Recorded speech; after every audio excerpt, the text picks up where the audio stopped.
Fala pessoal, tudo bem? Hoje, nosso segundo dia, meio que primeiro dia de MLP.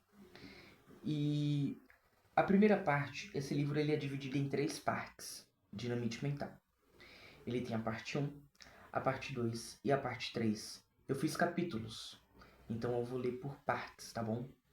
A parte um do capítulo um começa na página 21. E o tema é o início da transformação pessoal. Autodisciplina. Tomar posse da própria mente. Pensamento. Pensamento. Educação. Conhecimento. Habilidade natural. Todas são palavras vazias, a menos que sejam traduzidas em ação. Então, este é o trecho. Então, se você quiser anotar aí, que pensamento, educação, conhecimento, habilidade natural, todas são palavras vazias, ao menos que elas sejam traduzidas em ação. Como um pensamento traduzido em ação é você colocando em prática. Uma educação traduzida em ação é você ter. Um conhecimento traduzido em ação é você ter o conhecimento e a habilidade natural. Vamos ler. A introdução à autodisciplina. Vamos lá. Este capítulo não pode ser assimilado em uma ou duas leituras. Ele trata de um assunto que se sobrepõe a outros princípios deste livro. A análise no fim do capítulo descreve um dos assuntos mais importantes em todo o campo dos fenômenos mentais, o princípio pelo qual os 6 departamentos da mente podem ser organizados e direcionados para qualquer fim desejado. O gráfico dos 6 departamentos da mente, incluídos em relação ao objetivo de nossa conversa sobre essa lição, fornece uma referência rápida às forças que devem ser postas sob a autodisciplina. Se a pretensão é se tornar senhor de si mesmo, o princípio pelo qual esse domínio pode ser conquistado é descrito com detalhes, mas não se deixe enganar pela aparência do princípio a ponto de subestimar sua impressionante influência ou abrangência de suas possibilidades, porque ele é a chave mestre para toda a filosofia de realização. Com um conhecimento funcional deste princípio, é possível se apoderar completamente da própria mente, um medo que não pode ser dominado por nenhum outro método. Por meio deste princípio, toda diversidade, derrota temporária, preocupação e emoção negativa como raiva e medo podem ser organizadas e usadas para a conquista de um objetivo principal definido. Este princípio explica a afirmação de Andrew Carnegie de que toda a diversidade carrega em si a semente de uma vantagem equivalente. Então, nós lemos o que? Toda diversidade carrega em si a semente de uma vantagem equivalente. Traduz aí para você. Além do mais, ele descreve como a semente pode germinar e se desenvolver em uma flor de oportunidade. Não tente familiarizar-se com esse princípio antes de ler com atenção a abordagem do Sr. Carnegie. Siga o pé da letra as instruções para o uso desse princípio, depois observe surpreendentemente a mudança em você. Sua imaginação se tornará mais alerta. Seu entusiasmo será mais aguçado. A iniciativa será mais ativa. A autossuficiência será obviamente maior. Sua personalidade se tornará mais magnética e você será procurado por pessoas que antes não lhe davam atenção. O alcance da sua visão será ampliado. Os problemas desaparecerão na sua frente como flocos de neve, derretendo sob os raios do sol. Esperanças e ambição serão fortalecidas. Você começará a ver o mundo com os olhos diferentes. Seus relacionamentos com outras pessoas se tornarão mais agradáveis e harmoniosos. Essas e outras promessas ainda maiores se revelarão se você aprender deste capítulo. Tudo é oferecido. Não leia com pressa. Não escute com pressa. Não tenha pressa. Pense enquanto lê. Examine a lição. em relação à experiência e observe com que precisão ele retrata certas verdades que você reconhecerá prontamente, embora possa jamais ter entendido o completo significado. Leia com um lápis à mão e sombreie as linhas, que mais impressiona. Volte às linhas com frequência, poderes do pensamento. Tá? De início, nós vamos refletir rapidamente sobre a melhor maneira de ler livros como esse. Então a gente vai refletir rapidamente sobre a melhor maneira da gente ler livros deste tipo. Tá? E nós vamos aprender a tomar posse da própria mente. Tá bom? Então, vamos ler. Vamos ler. Autodisciplina. Tomar posse da própria mente. Talvez não exista em nossa língua uma palavra que descreva melhor o maior requisito para a realização individual do que o tema deste capítulo. Toda filosofia serve, em primeiro lugar, para capacitar a pessoa a desenvolver controle sobre si mesma, sendo essa a maior de todas as essenciais para o sucesso. Neste capítulo, o Sr. Conners se esforçou muito para enfatizar a necessidade de autodisciplina, porque aprendeu por experiência própria, ao lidar com milhares de pessoas, que ninguém pode almejar alcançar sucesso digno de nota sem antes alcançar o controle sobre si mesmo. Ele aprendeu por experiência própria, a partir desta observação de outras pessoas, que quando alguém se apodera da própria mente e começa a contar com ela, essa pessoa alcançou uma vitória maior do que a importância que a colocou em uma posição da qual pode conquistar tudo que a cabeça e o coração quiserem. Autodisciplina. Então pode ser definida como o ato de se apoderar da própria mente. A definição é breve e clara, mas também é tão carregada de significado que menospreza sua importância. Pode invalidar toda essa filosofia. Infelizmente, no entanto, o método pelo qual podemos nos apoderar da nossa mente é conhecido e será descrito com clareza neste capítulo. A gente vai ver já 7 emoções, tá? Mas conhecer o método não vai servir de nada. Se esse conhecimento não for posto em ação, autodisciplina é algo que não podemos adquirir como aprendermos tapoada, mas pela persistência, seguindo o procedimento detalhado desta maratona. Então você precisa entender que a autodisciplina, ela não é assim, exemplo, eu quero fazer isso, vou fazer que nem tabuada, não é. Precisa de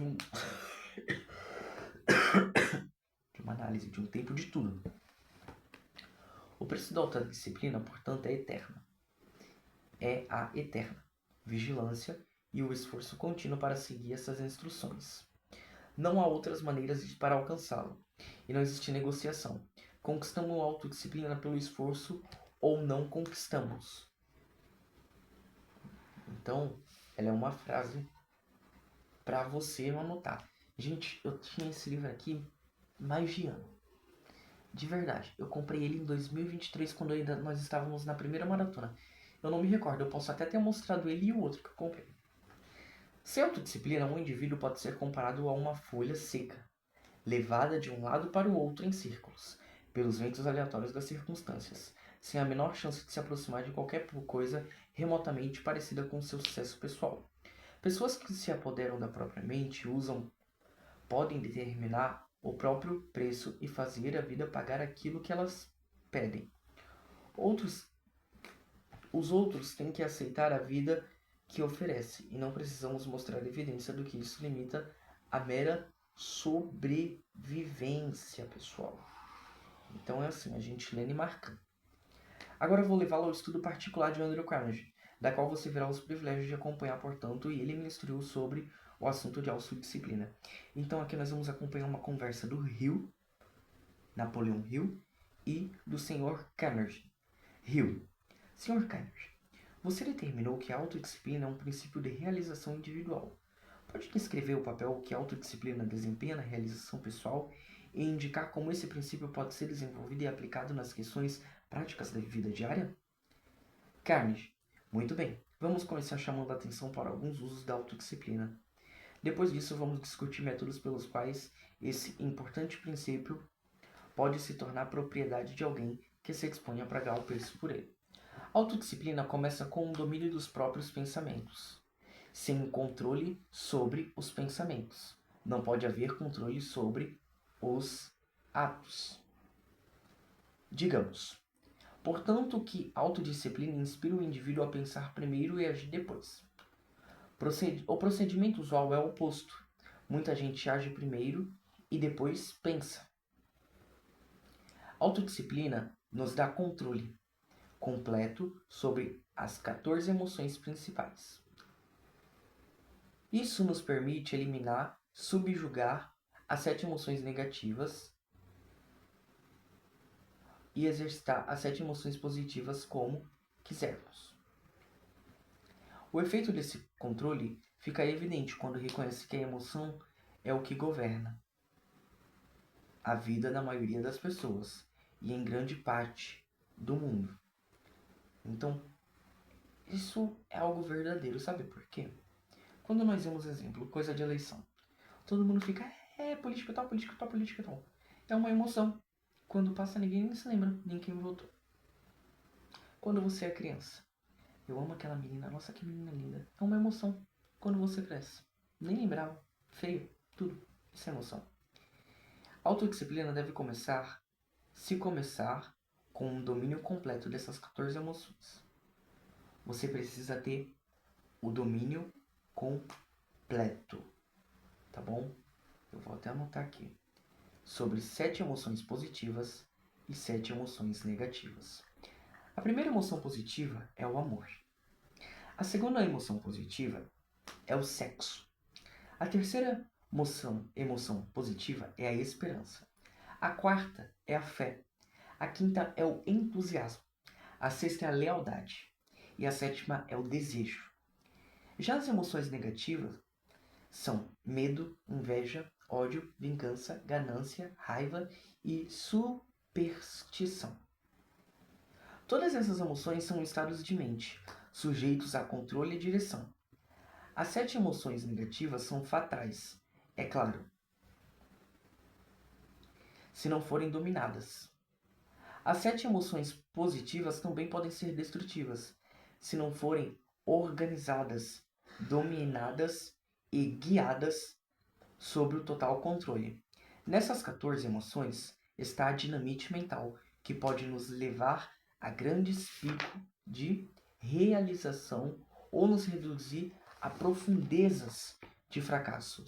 E não tem educação, experiência, inteligência ou boas intenções que possam alterar ou modificar essa possibilidade.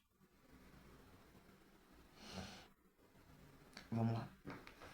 Parece óbvio que a falta de controle sobre Hill, tá falando aqui, que a falta de controle sobre as emoções negativas pode levar o indivíduo à derrota certa.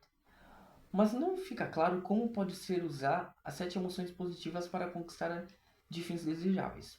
Pode esclarecer esse ponto, Sr. Kennedy? Sim, vou mostrar exatamente como as emoções positivas podem ser transmutadas em um poder motivador, que pode ser usado para a realização de qualquer propósito.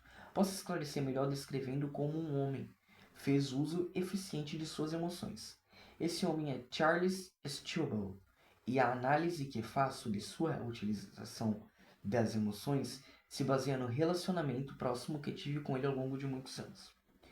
Pouco depois de ter começado a trabalhar comigo, ele decidiu se tornar parte indispensável da minha família empresarial, dirigindo assim a emoção do desejo para um fim definido. Ao realizar o seu desejo, ele aplicou os seguintes princípios da realização. Então você agora vai ver 8 princípios da realização. Anota aí. Definição de objetivo. Mastermind. Personalidade atraente. Fé aplicada. Fazer o esforço extra. Esforço organizado. Visão criativa. E autodisciplina. Por meio do princípio de autodisciplina, ele organizou os outros 7 princípios e assumiu o controle sobre eles, reforçando esse autocontrole. Ele depositou todas as emoções e as expressou por meio de lealdade aos seus associados, entusiasmo pelo trabalho, esperança de realização bem-sucedida relacionada ao trabalho e fé em sua capacidade de realizar. E, como esforço para todas as emoções, havia emoção do amor pela esposa, a quem Straub pretendia agradar com suas realizações. Motivo que o inspirou a organizar as suas emoções para a conquista de um fim definido, como é óbvio, foi um motivo duplo de amor e desejo de ganho financeiro. Hill. Acho que entendo o que quer dizer, Sr. Carnegie. Pode me corrigir se eu errar ao descrever minha compreensão do progresso do Sr. Straub rumo ao poder. Primeiro ele decidiu o que queria,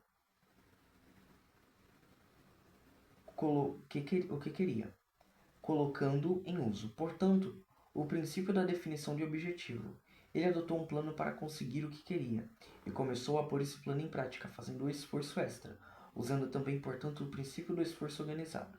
Trabalhando em harmonia com você e outros associados, ele usou o princípio do Mastermind, ao adotar o objetivo tão elevado. Ele mostrou que entendia e utilizava do princípio da visão criativa, e também demonstrou a compreensão e aplicação do princípio da fé aplicada, pela maneira agradável como se relacionava com você e os outros associados. Ele indicou a compreensão e o uso do princípio das personalidades atraentes.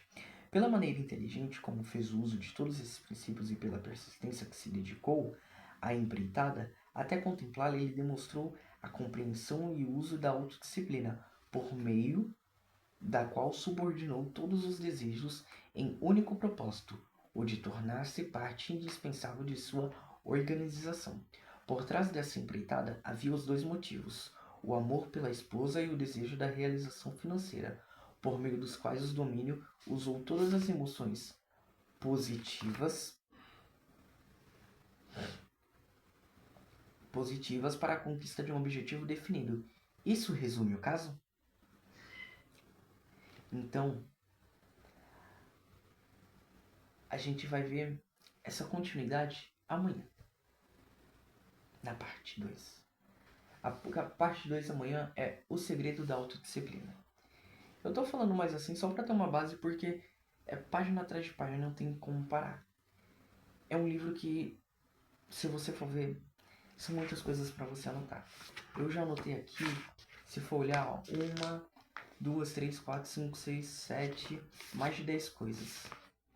Então você precisa ter muita atenção. Amanhã eu te espero aqui para a parte 2. Tchau!